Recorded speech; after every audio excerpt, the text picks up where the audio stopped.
Today's video is about knowledge of basic words.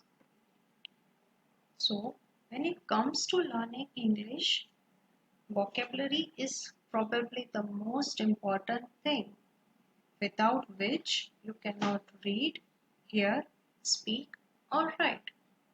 मतलब जब हमें इंग्लिश बात करना है तो सबसे इम्पोर्टेंट चीज़ होता है वोकेबलरी, जिसके बिना हम ना पढ़ सकते हैं, ना सुन सकते हैं, ना बोल सकते हैं और ना पढ़ सकते हैं.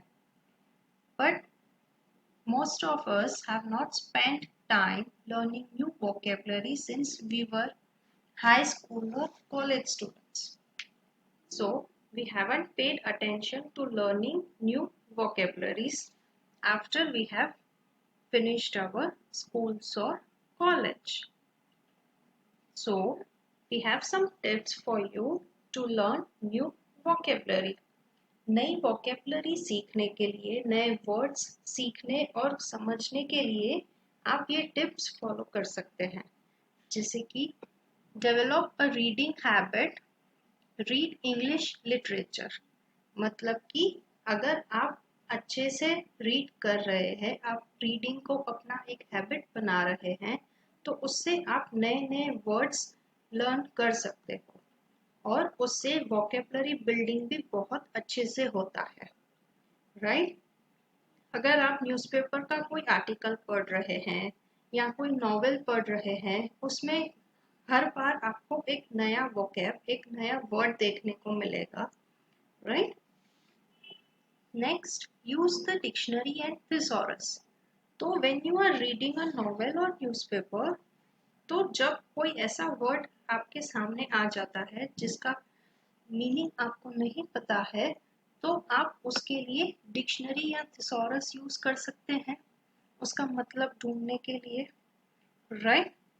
Next is watch English movies with subtitles, right? If you are focusing on the subtitles, then you will be able to understand what the movie is about and what they are talking. Practice.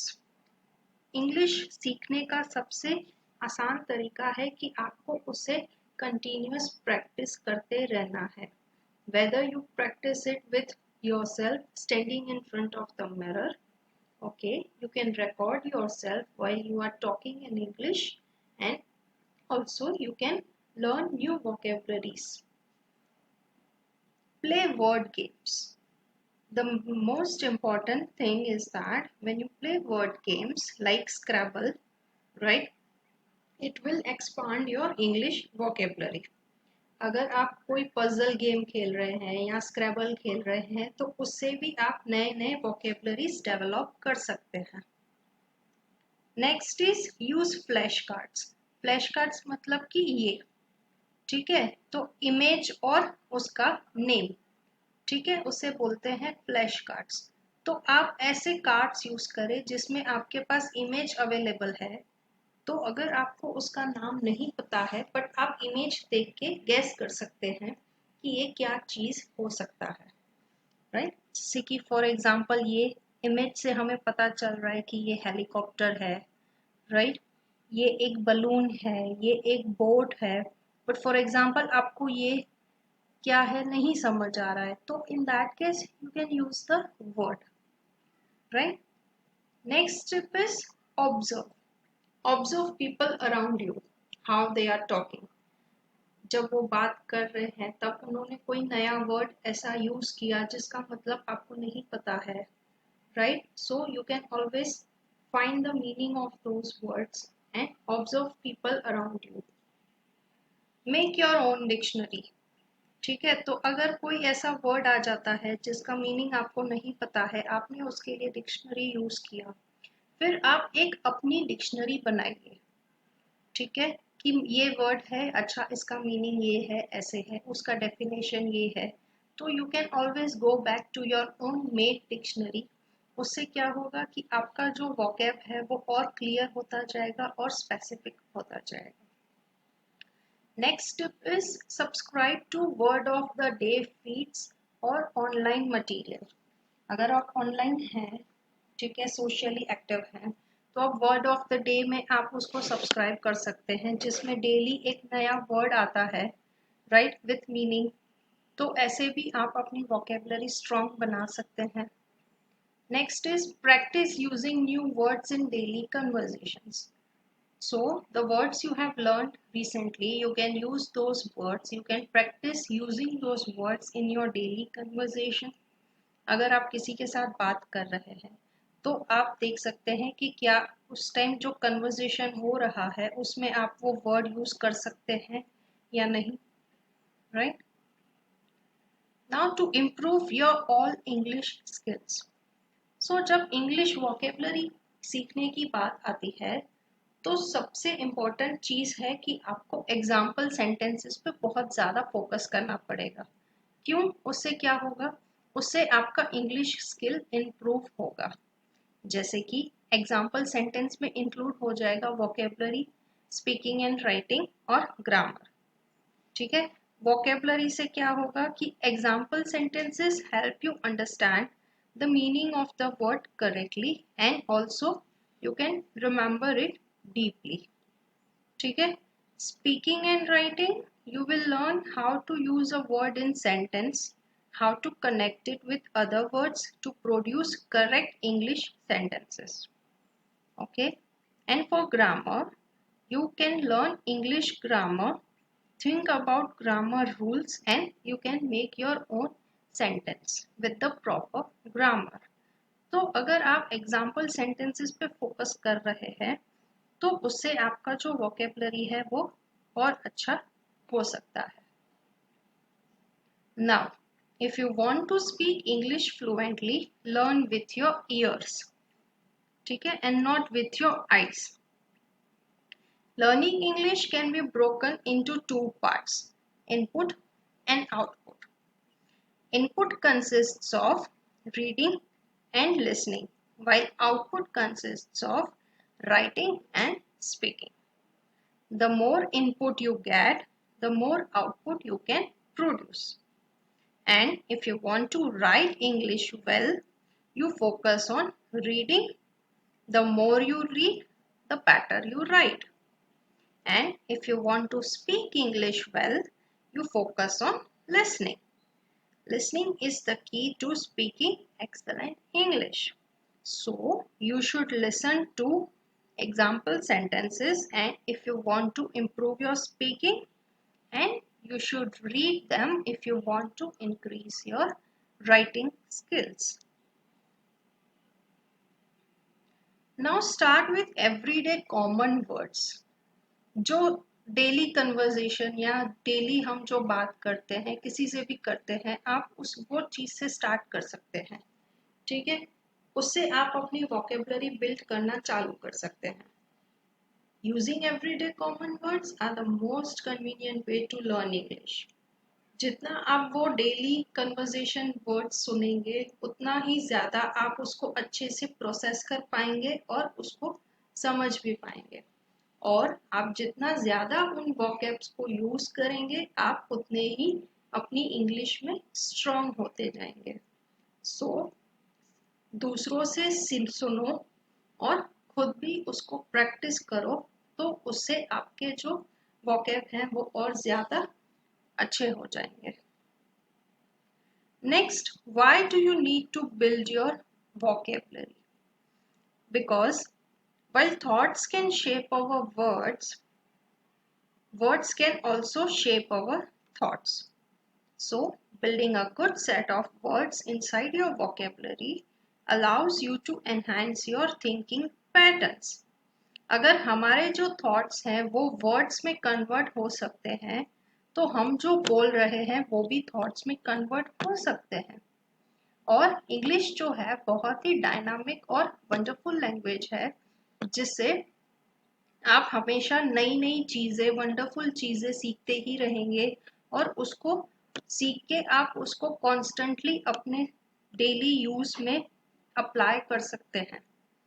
ठीक है, and if you are speaking of implementing then think of your vocabulary as some sort of vitamins for your entire body of English knowledge.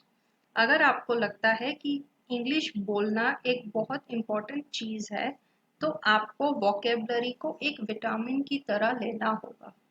जितने words आपको आएंगे उतना ही healthy आपका English speaking बनेगा। And while learning common words in English is a great start, it will also definitely give you the push you need to level up on the words you know.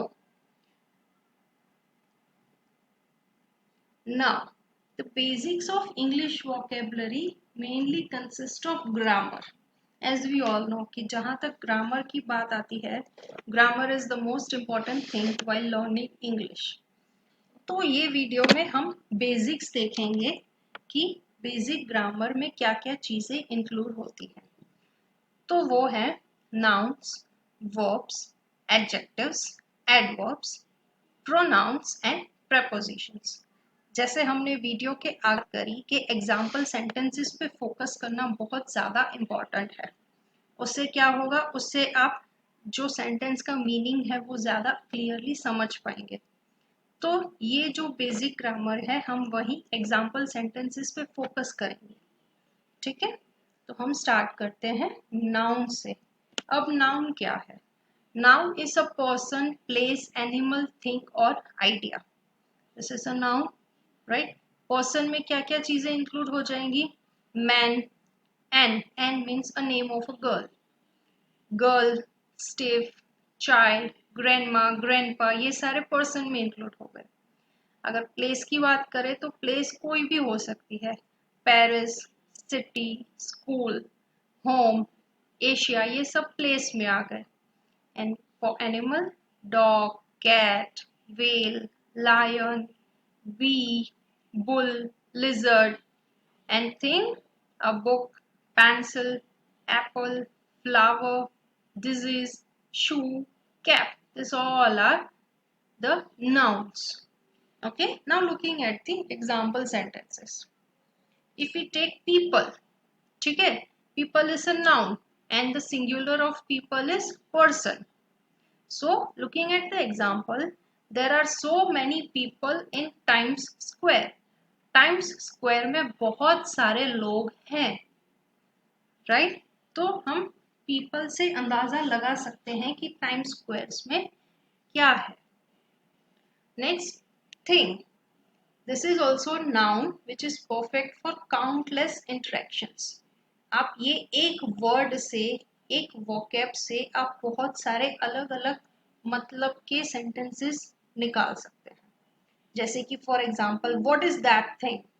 वो कौन सी चीज है, वो क्या वस्तु है, right. That is my favourite thing to do. ठीक है, दैट को सपोज हम ले लेते हैं dance, dancing is my favorite thing to do, right? And do you remember the name of that thing? ठीक है, so think एक ऐसा वर्ड है जिसको आप बहुत अलग अलग तरीके से यूज कर सकते हैं, जो कि एक नाउन है। फिर बारी आती है मैन, वो भी एक नाउन है। तो मैन भी एक ऐसा वोकैब है जो बहुत बार बहुत फ्रीक्वेंटली हम यूज कर सकते हैं। That man is wearing a hat. The man is walking on the road. The man is flying a kite. Right? If you don't know name of particular person, you can always use this noun like man, woman, and child. These are also the form of nouns. Okay. So looking at these example sentences of nouns, you can clear your vocabulary skills. And for more such nouns, you can visit the following link. You can click on this link and you will be able to get more nouns and example sentences. Now coming to verb. What is verb? A verb that tells what someone or something does. An action word or word of being. In short verb मतलब action word, कौन क्या कर रहा है या कौन सी चीज हो रही है उसको हम वर्ब बोलते हैं। For example, sit, laugh, run, jump, ये सब एक्शन वर्ड्स हुए, right. So action words are called verb. Now उसके लिए हम एग्जाम्पल सेंटेंसेस भी देख लेते हैं. Has can be used as an helping verb, okay, and sometimes it can also be used as a main verb in the sentence. Like she has many things. उसके पास बहुत चीजें हैं. And the bread has nuts in it. Bread के अंदर nuts है.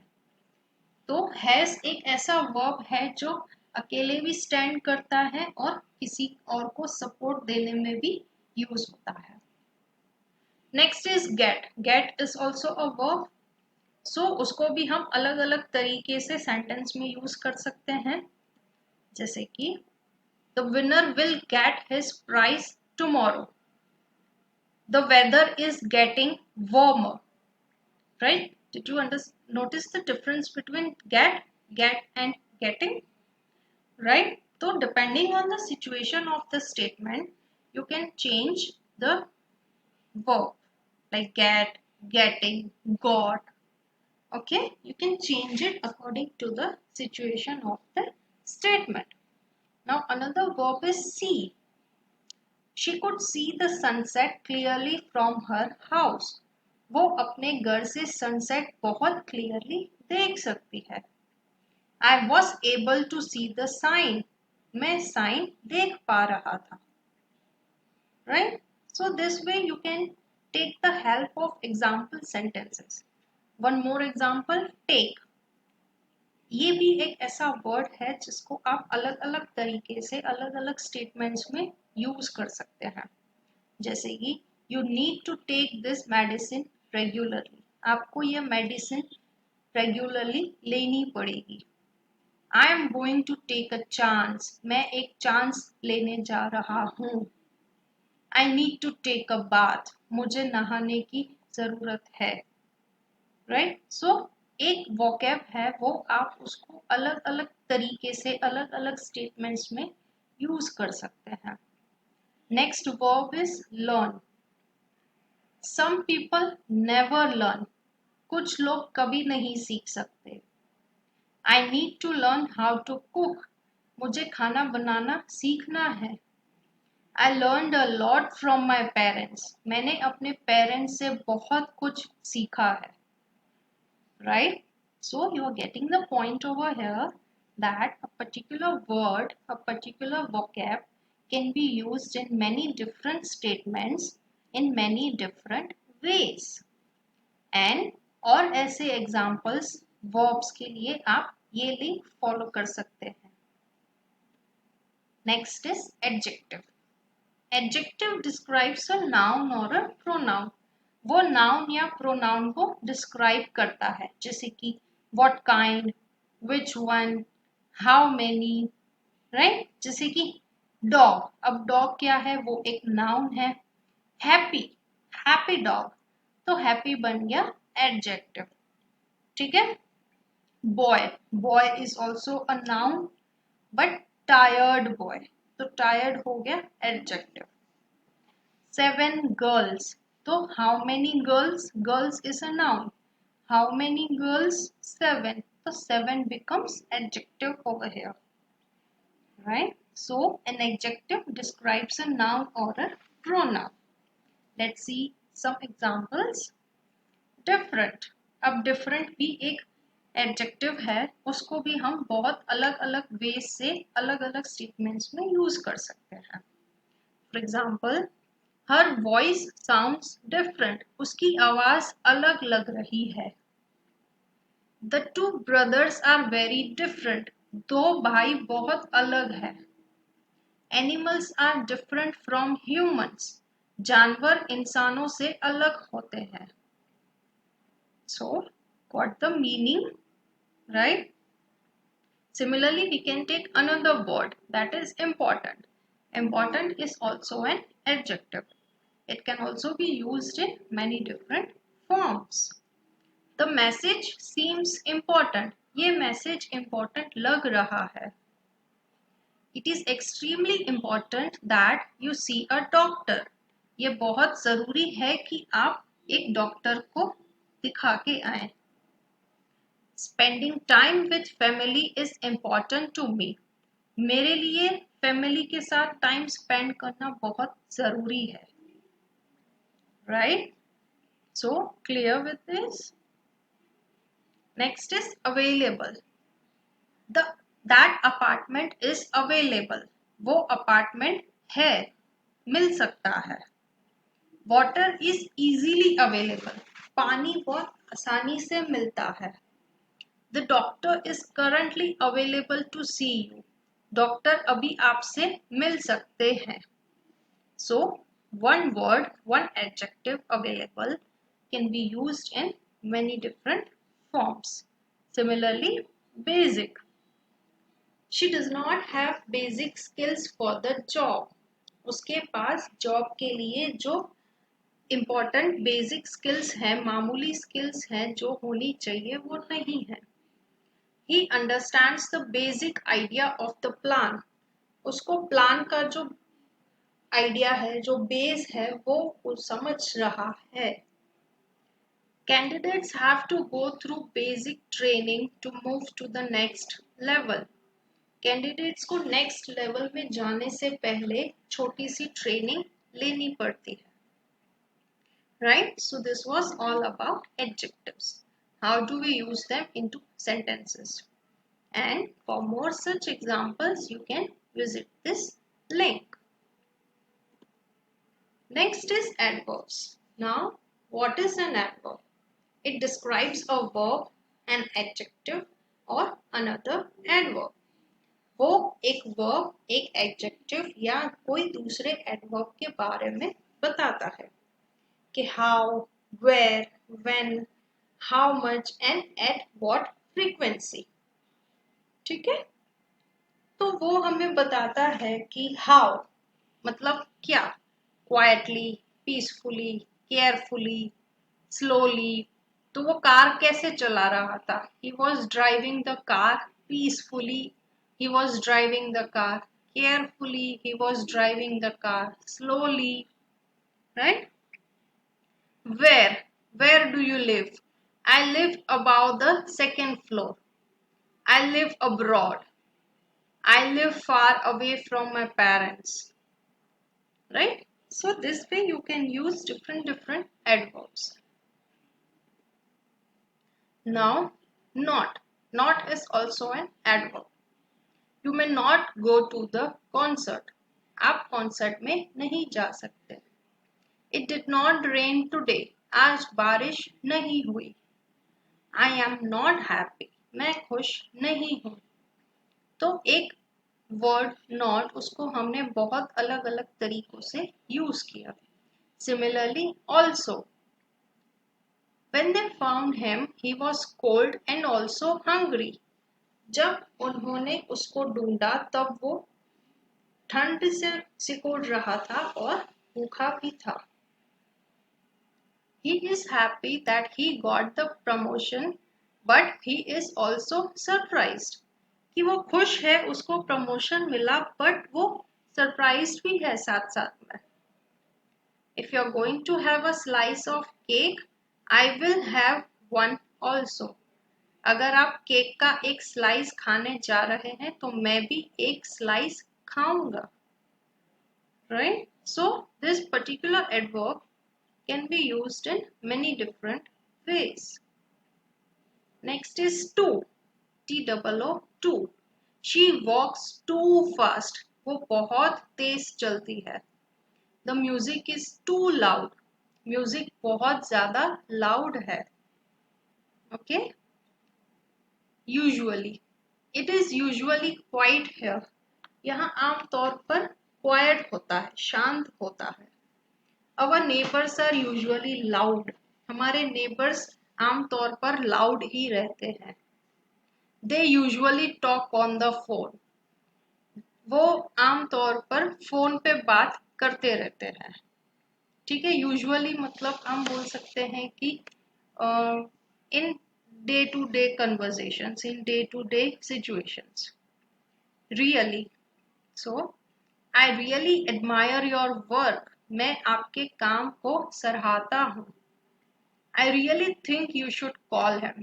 मुझे लगता है तुम्हें उसे फोन करना चाहिए. He really worries about you. वो सच में तुम्हारी लिए वरी करता है. So this way you can use particular vocab or particular verb in many different ways. And for more such adverbs, you can visit the link. Next is pronouns. Pronouns क्या है? जो noun को replace करते हैं, right? जैसे कि I, me, she, we, they, who, that, yours, his, her, etc. Right, जिसमें she और हर यूज होता है फीमेल के लिए वन पर्सन सिंगुलर, दैम और दे यूज होता है प्लूरल के लिए, एंड इट यूज होता है for animals things. Your, your house is beautiful. आपका घर बहुत सुंदर है. Your painting won the first prize. आपकी पेंटिंग ने फर्स्ट प्राइज जीता. Let's go to your house. चलो आपके घर चलते हैं. Finish your dinner. अपना डिनर फिनिश करें.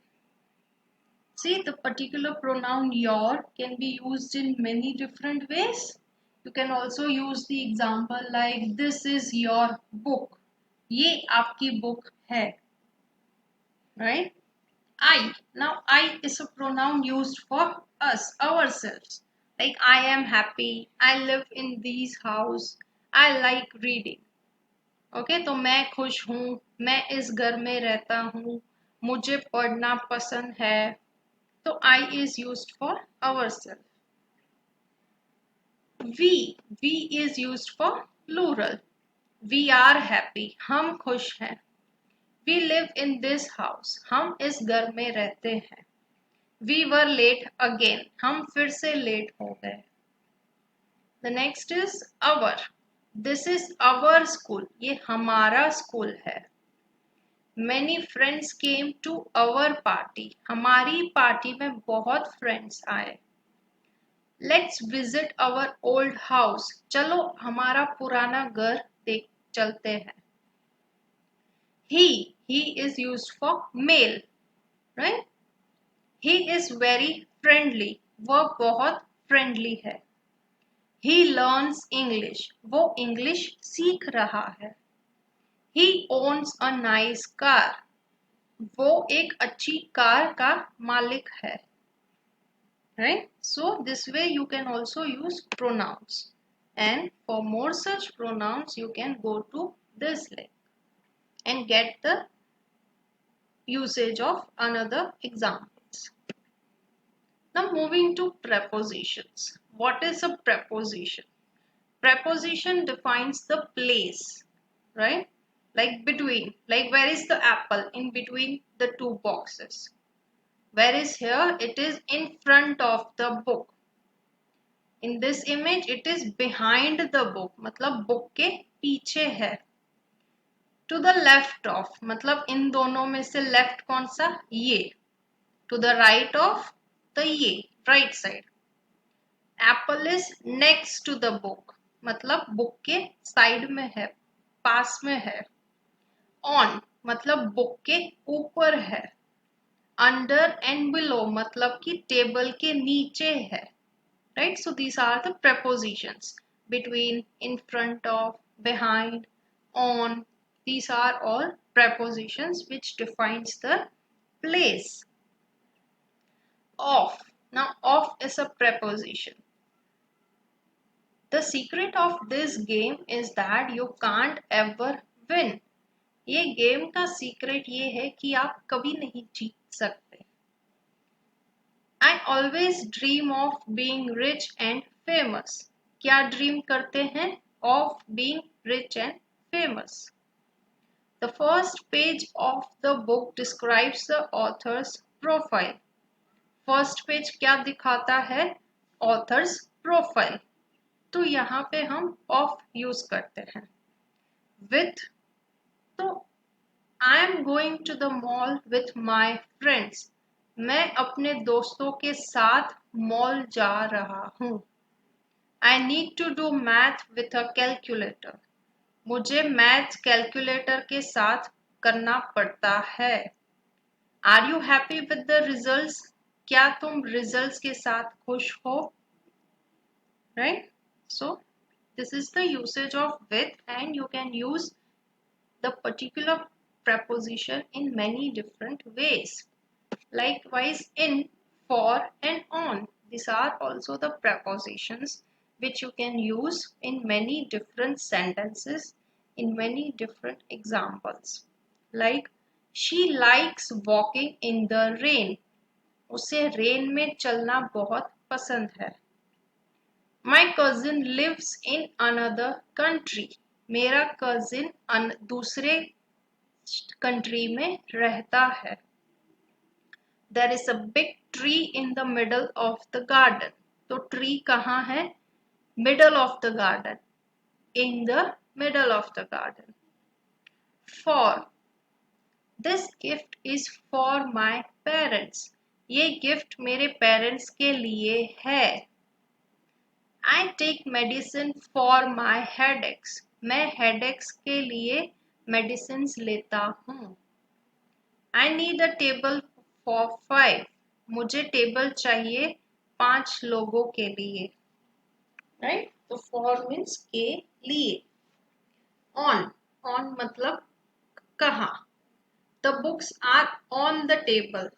टेबल के ऊपर books हैं. The appointment is on Wednesday. Appointment कब है? On Wednesday.